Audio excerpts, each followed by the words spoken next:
everyone, welcome back to my channel, and if you are new, welcome. My name is Meg, and today I'm going to show you how to get this really easy, beautiful, colorful eyeshadow look.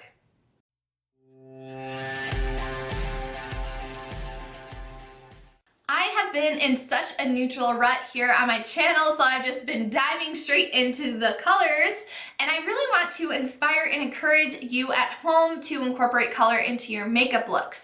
You don't have to go all out like me because this is a little bit intense. It can be intimidating, but if you start off slow by adding a pop of color to the lower lash line or on your lid, you will be able to build yourself up to a place where you are comfortable to do this kind of amazingness.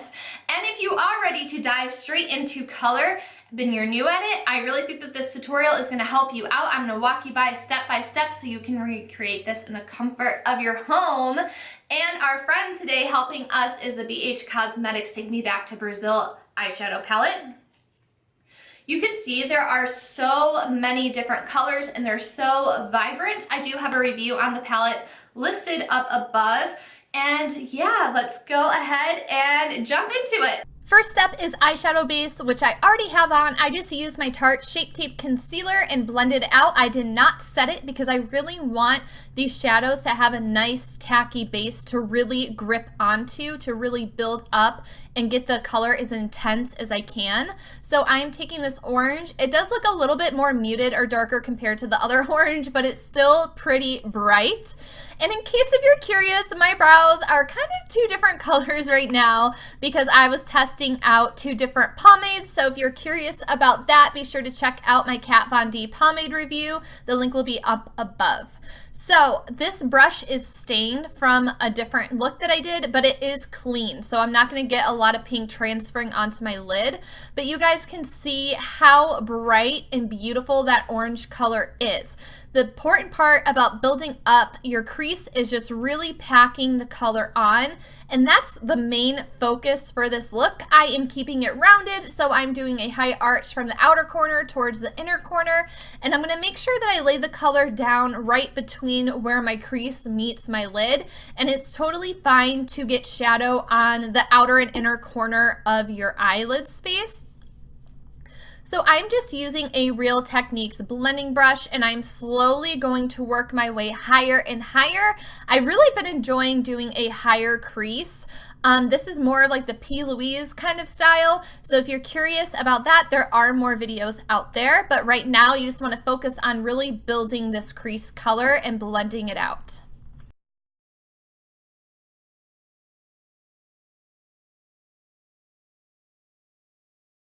Quick tip for you, if you have really sensitive eyes and your eyes water a lot, like for me, I actually sprayed a little bit too much setting spray on my face, irritated myself, and my concealer kind of came off there. You can always blend your shadow out and fix it that way, or try to blend it out with a damp sponge. To help blend out the very outer edge of that crease, I am taking this yellow color on a Morphe Fluffy brush, and I'm really going to pick up a lot of this color. And I'm just going to use the lightest amount of pressure possible, barely having the brush touch my skin. And I'm just going to skate the line of where my brow bone is and where that orange color is. And then I just built this up, dipped in a couple of times, and it looked good.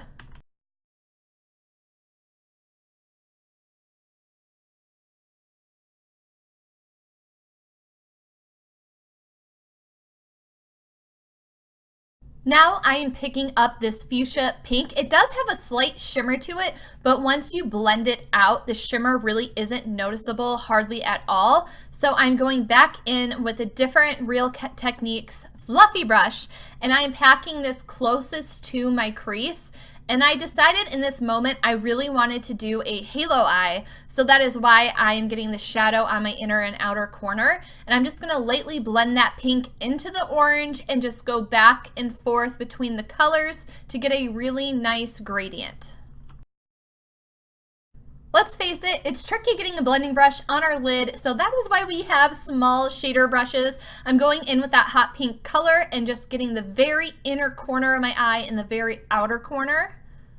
Again, I'm just using stamping motions to really pack the color on. I'm going back in with the very first color, the orange, and I'm layering that on top of the pink right on the edge to get it blended. And I'm going to bring that closer to the center of my lid. For a halo eye on the lid, you want the lightest color in the center, and then for the darkest colors to be on the inner and outer corners. Just like in the crease, you want the darkest color closest to the crease and the lightest color towards your brow bone. Blending is an important aspect, so here's an example of me going back and forth between steps to make sure everything is blended and colors are standing out how I want them to.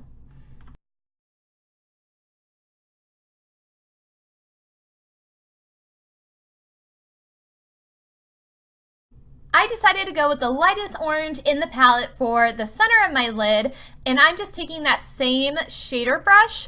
Now, off to the side, I have been wiping off most of the color, wiping the brush off on a dried up makeup wipe. This will help get the majority of the color off, so this way you can still use the same brush with new colors. It's a great tip to be resourceful, apparently I can't say that word, if you don't have a lot of brushes. And I love how this looks here. It kind of reminds me of a sunset. This was looking a little too matte, a little too plain Jane for me, so I couldn't resist. I had to get into my glitter. This is a Stila Magnificent Metal Glitter in Diamond Dust. I really love these. I think they're totally worth the splurge to have in your collection. They last forever and they can transform your looks. You can apply with the applicator directly and it will be super opaque, fast, easy glitter coverage. Or you can do what I'm doing and using a brush. I wanted to be a little bit more precise here. So I'm basically just covering up that lighter orange and I'm dragging out the product, and I only took a little bit because I still wanted the orange to peek through the glitter. The only tricky thing with this product is if you look up while it's still wet, it will transfer. So you need to make sure it's dry. And to help cut down dry time, you can take a piece of paper or whatever you have if you have a fan. I usually use info cards from different products and I fan it dry and it dries in a matter of seconds. So for the center of my lid where I put the orange and where I mapped out a glitter, a good guide to figure out where you want that little spotlight, that little halo to be, is to just measure the size of your iris. That is a guide that I always go off of.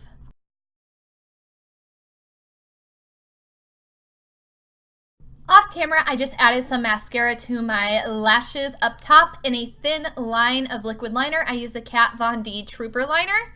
And now I am taking a Veramona brush, and it wouldn't be a video or a tutorial of mine if I don't drop it, so, you know, fun times.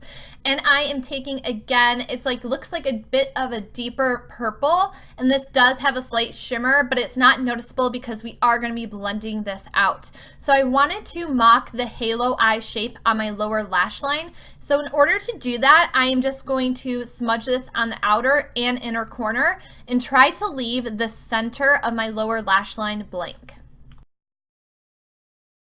I am a fan of smoking out my lower lash line, so do whatever is in your comfort zone. That is a great part about these tutorials. You can take what you learn and incorporate it to your own makeup style. So I'm taking that light, almost pastel purple, and I'm going to take it. This is like a Dose of Colors brush. I'm not honestly a fan. I thought I would give it a second chance. It's still kind of flung everywhere, so just take a smaller fluffy brush, and I'm just using this to blend out the outer edges and to help smoke it out more.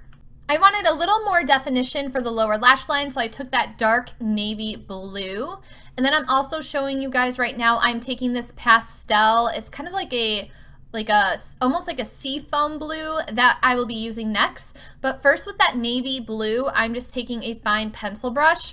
In retrospect, I still would have left the middle of my eye blank. I kind of wish I didn't put that blue there, but we live and we learn. But I just wanted to line the purple to darken that up. Going in with the pastel blue I just showed you a few seconds ago, I'm going to put this right in the middle and blend it into the purple on both sides.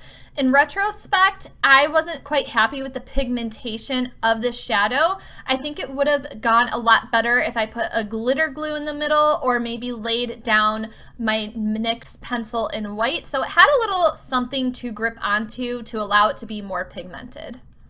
I am doing a once over, one final blend to the lower lash line, and I did kind of connect the purple up to where the pink and orange was. I really do like connecting my lower lash line to what is in my crease. For final touches, because you know, bright eyeshadow isn't enough. It was still a little bit too matte, so I wanted to tie in more shimmer. So I'm taking my Ofra Cosmetics highlight. This is in the shade Glazed Donut. It's in collaboration with Nikki Tutorials. If you have fair skin, you need this highlight. It is so good. So I am taking a Morphe E36. It is a pencil brush. This is a perfect kind of brush if you really want to have a high impact shine or a really intense highlight. So I took the tiniest amount because I didn't want it too cray-cray, and I put that on my brow bone, and I am also going to pack this onto my inner corner. Now all that's left to do is add some mascara to the lower lash line. I'm going to quickly walk you through applying falsies, and I chose to go with my Cocoa Lashes in the style Demi G. These are super intense but also piecey, so you can still see your lid shadow with them on, which I really like because some lashes, let's face it, they can really block out an eyeshadow look, and we want to show this off. Right now I'm using Ardell's Lash Glue. I really love the one from Socialize. It is vegan, it doesn't irritate my eye. Duo really irritates me, so I'm really happy this Ardell one doesn't, and neither does the Revlon glue. Those are both great drugstore glues. So I put the glue across the band and I let it sit for about a minute so it's tacky, and you want to plop it on the center, let it sit for a second so it can kind of adhere.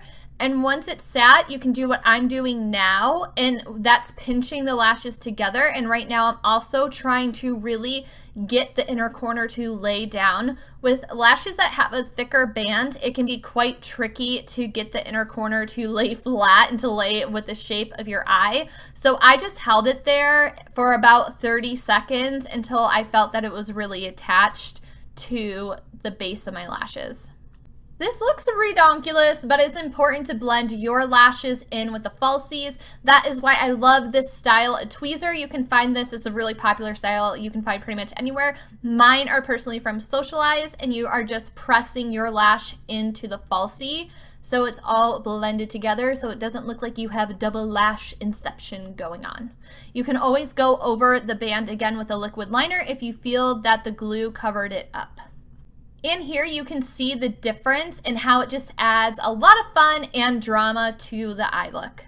Here is the finished look for my lips. I just took a combination of the KKW Beauty X Mario, the two lip glosses from that collection. It is super nude and juicy. I just think that they look really great mixed together. If you guys would like more information on that collection and collab, click the video up above. I am so happy with how this look came out.